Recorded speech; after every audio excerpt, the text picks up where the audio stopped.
3년 전에 지어진 집은 3년 전에 GDP에 카운트가 됐기 때문에 3년 전에 지어진 집이 지금 거래가 된다고 해서 그 집이 GDP에 카운트되는 것이 아니고요. 다만 그 만약에 집을 매매를 한다면 뭐 매매 과정에 뭐 부동산 중개업자들이 매매 서비스, 중개 서비스를 제공할 텐데 그런 중개 서비스들이 정직하게 뭐 세무서에 신고가 된다면 그 중개 서비스가 GDP에 카운트가 되겠죠. 집은 카운트되지 않습니다. 그 다음에 2015년형 중고자동차를 사고 파는 경우에도 이 중고자동차의 가치가 현재 GDP에 포함되지 않습니다. 왜냐하면 2015년에 이미 GDP에 포함됐기 때문입니다. 그래서 더블 카운팅하지 않습니다.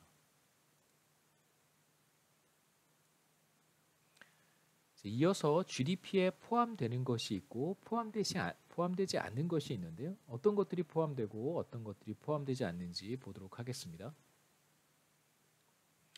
GDP에 포함되지 않는 이제 대표적인 것들이 바로 시장에서 거래가 되지 않는 것들은 GDP에 포함되지 않습니다. 그래서 시장에서 거래되지 않는 재화와 서비스들은 GDP에 포함되지 않습니다. 대표적으로 가사노동 이런 거 생각해 볼 수 있고요.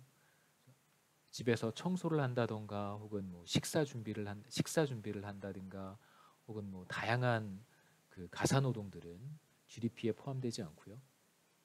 시장을 통해서 이루어지는 거래가 아니기 때문에 그렇습니다. 만일 외부의 어떤 용역회사를 통해서 집 청소를 맡기거나 혹은 외부의 어떤 회사를 통해서 식사를 준비하도록 뭐 출장 뷔페 뭐 이런 식사를 준비하도록 부탁한다면 그것은 GDP에 포함이 되겠죠. 가사노동이 아니기 때문에.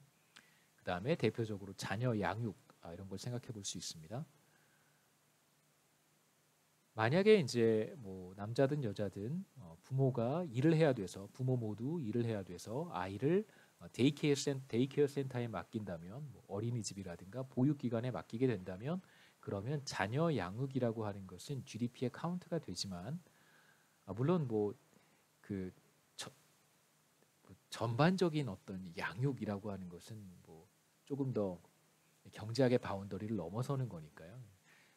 제가 말씀드리는 이제 자녀의 양육이라는 것은 예컨대 뭐 아침 뭐 한 9시부터 뭐 대략 저녁 6시까지 그 시간에 물론 그 이외의 시간은 절대 GDP에 카운트되지 않겠죠. 그 다음에 가족이 경영하는 회사에서 돈을 받지 않고 일하는 경우 이것도 GDP에 포함되지 않습니다. 그 다음에 불법적인 경로를 통해서 생산되고 유통되는 재화와 서비스도 GDP에 포함되지 않습니다. 그리고 이제 우리가 생각해 볼 수 있는 또 몇 가지 사례들은 의료 서비스나 의료 기술이 발달하게 되면 사람들의 건강 문제가 많이 해결되기 때문에 기대 수명이 연장되는 경우가 더러 발생할 수 있습니다. 그 다음에 소득 수준이 상대적으로 낮은 국가들에서 의료 기술과 서비스가 보급되거나 확대된다면 정말로 기대 수명이 뭐 40세, 50세였던 국가들에서 뭐 60세, 70세까지도 연장이 되는 그런 현상들이 이제 계속해서 관찰이 되는데 이런 경우 상당한 편익이 발생하지만 이런 편익이 GDP에 반영되지는 않습니다. 최근에 이제 그 코로나 바이러스와 관련해서 만일 백신이 개발이 된다면 백신이라든가 치료제가 개발이 된다면 그렇다면 사실 뭐 지금 우리가 직면하고 있는 이런 그 엄청난 경제 위기를 피할 수 있을 거라고 생각이 되고요. 만일 백신도 우리가 완벽하고 그 다음에 치료제도 굉장히 좋다면 지금과 같은 이런 그 이동의 제한이라든가 금융시장에서 촉발되는 공포감이라든가 이런 것들을 우리가 겪지 않을 수도 있기 때문에 사실 백신의 효과, 치료제의 효과는 이루 말할 수 없이 그 영향력이 크다고 할 수 있습니다. 사실 그렇지만 GDP에 카운트 되기는 어렵죠.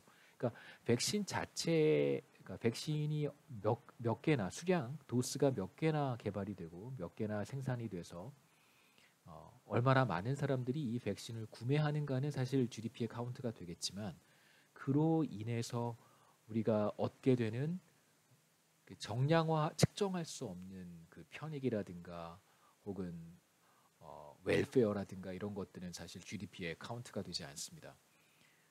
지금 그 예상했던 것보다 한국은행이 기준금리를 더 많이 내렸고요. 제가 예상했던 것보다. 그런데 더 충격적인 사실은 이제 미국 중앙은행도 한번 0.5%포인트 인하를 했는데 이후에 1%포인트 인하를 해서 지금 미국의 경우에는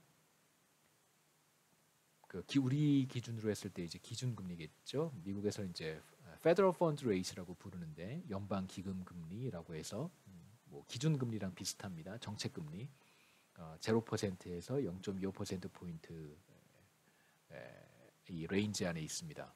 그러니까 이제 과거에 글로벌 금융위기 말씀을 드렸던 적이 있는데 당시에 중앙은행의 금융통화 정책과 굉장히 유사한 패턴으로 가고 있습니다. 그 다음에 이제 우리가 GDP에 카운트되지 않는 것 중에 대표적인 것이 이제 환경 문제라고 할 수 있습니다. 우리가 계속해서 당면하고 있는 굉장히 중요한 문제가 미세먼지라고 할 수 있는데 물론 이제 미세먼지로 인해서 우리가 겪게 되는 다양한 비용이라든가 뭐 불편함이라든가 이런 것들은 직접적으로 GDP에 영향을 미치게 되지만 사실 미세먼지라고 하는 것 자체가 GDP를 낮추는 것은 아니기 때문에요. 미세먼지로 인해서 사람들의 행동이 바뀌어서 GDP가 떨어지는 것이지 미세먼지가 직접적으로 GDP를 낮추지는 않습니다. 그래서 미세먼지가 많은 사람들의 어떤 건강에 심각한 해를 끼칠 수 있는데 이제 이런 것들은 GDP에 반영되지 않습니다. 그 앞에서의 편익과 반대되는 개념이라고 생각해 보시면 좋겠습니다. 마지막으로 석유라든가 천연가스 그 다음에 여러 가지 자원들의 총량은 사실상 정해져 있고 더 이상 늘어나지 않습니다. 그런데 우리가 자원의 총량을 GDP에 카운트하지 않았기 때문에 사실 자원은 GDP에 카운트하지 않습니다. 석유 매장량도 GDP에 카운트되지 않습니다. 그래서 우리가 석유를 계속해서 사용하고 지하 자원을 계속해서 사용하게 되면 이들의 총량이 줄어들 것이고요. 그런데 이들의 총량이 줄어들지만 자원 개발을 통해서 생산이 늘어나면 GDP는 늘어나게 됩니다. 아이러니하게도 자원의 총량이 줄어들지만 GDP가 줄어드는 것은 아닙니다. 왜냐하면 자원은 GDP에 포함되지 않기 때문에 그렇습니다.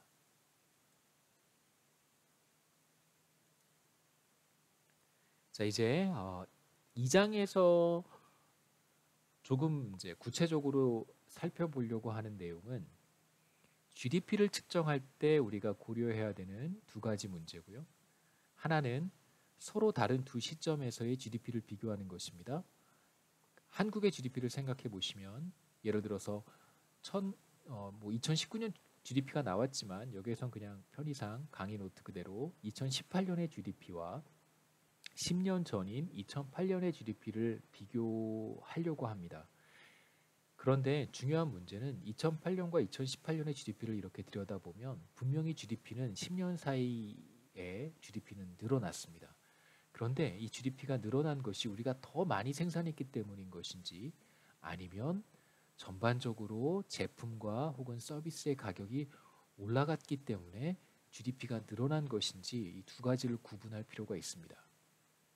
두 번째 우리가 해결해야 되는 문제는 서로 다른 국가의 GDP를 비교하는 것인데 만일 서로 다른 두 국가가 동일한 화폐를 사용한다면 대표적으로 유로를 사용하는 유로존 국가를 생각해 볼 수 있습니다. 유로존 국가들은 예를 들어서 프랑스와 독일의 GDP를 비교하는 것은 굉장히 쉽습니다. 왜냐하면 두 국가는 동일한 화폐를 사용하기 때문에 그렇습니다.